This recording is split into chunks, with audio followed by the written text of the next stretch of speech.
Today we have a bit of Daredevil related news, and while it was definitely expected, there's no doubt in my mind that people will be upset.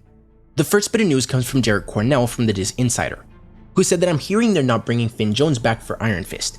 However, he immediately followed it up by saying, but things can change, so we'll see. Now this is obvious scooper talk and is more to cover themselves from a shady leak. Do I think that Marvel Studios will bring back Finn Jones? Not really. But it's definitely possible because they already brought back Charlie Cox as Daredevil in Spider-Man No Way Home. He's almost guaranteed to appear in She-Hulk, he'll undoubtedly be in Echo, and he's getting his own show. They also brought back Vincent D'Onofrio in Hawkeye, and he too will return in Echo. And sources have said that Marvel wants to bring back John Bernthal as the Punisher, with the actor saying that he'll return if they do the character right, as well as Kristen Ritter, aka Jessica Jones, who's said to be returning in She-Hulk as well. Mike Coulter, who played Luke Cage, has been rumored, and the chances of him returning are in my opinion much higher than Finn Jones. But with 4 out of 6 characters almost guaranteed to return, and the chances of Luke Cage returning being pretty high, I don't see why Marvel Studios wouldn't bring Finn Jones back as well.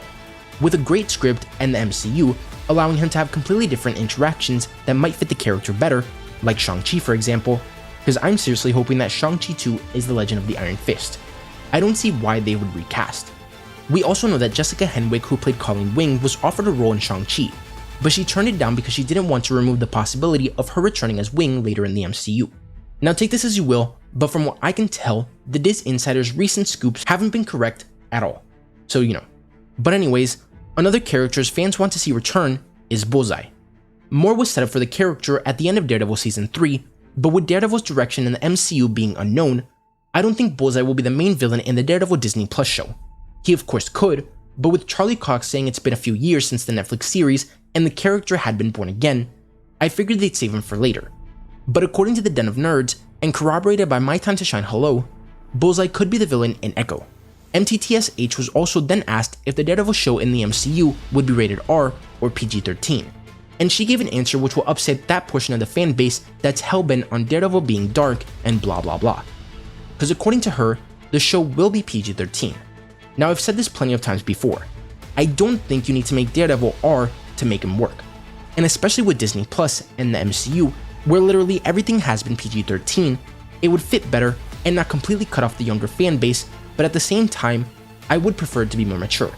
And I also want more things to be rated R. Blade, Deadpool 3, they should all be rated R. They can work as PG-13, and again, I don't think it's 100% necessary, but it could be better. Really the only reason I say that more things shouldn't be rated R is because by doing that, you limit who can keep up to date.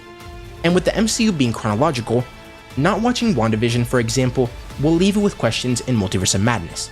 You can definitely watch Multiverse of Madness and understand for the most part what's going on, but you'd be missing major elements. And the same can be said for a movie like Blade. Let's say you watched Moon Knight, Werewolf by Night, and Man-Thing, but you missed out on Blade because it was rated R. Missing out on Blade because it's rated R could leave fans confused when you watch something like the Midnight Suns.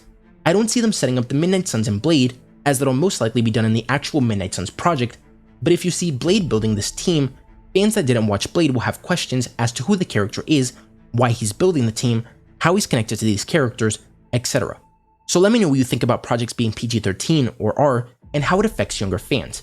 In my case, I would be able to watch any movie by myself, but if I wanted to go watch Blade for example with my family, my 2 younger brothers wouldn't be able to. However, based on my analytics, I can see that most people who watch my videos are over the age of 18. So most of us aren't affected by this, but that's the reason why I'm not completely sold on such popular and important characters being rated R. Another example is Matt Murdock appeared in Spider-Man No Way Home, and it's pretty likely that he teams up with Peter in Spider-Man 4. But if you made Daredevil R, could he really team up with Spidey, or would they have to tone him way down? Would there be a disconnect in how he acted in Echo and how he acts in the Disney Plus show?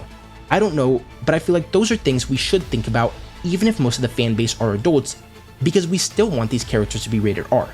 If we get an R Daredevil or Blade, but then they're toned down in team-up films, we can't really complain. But again, let me know how you feel, because we'll of course have to wait and see what the Daredevil show will actually be rated. And then, we'll have to watch the show first before saying if it worked or not.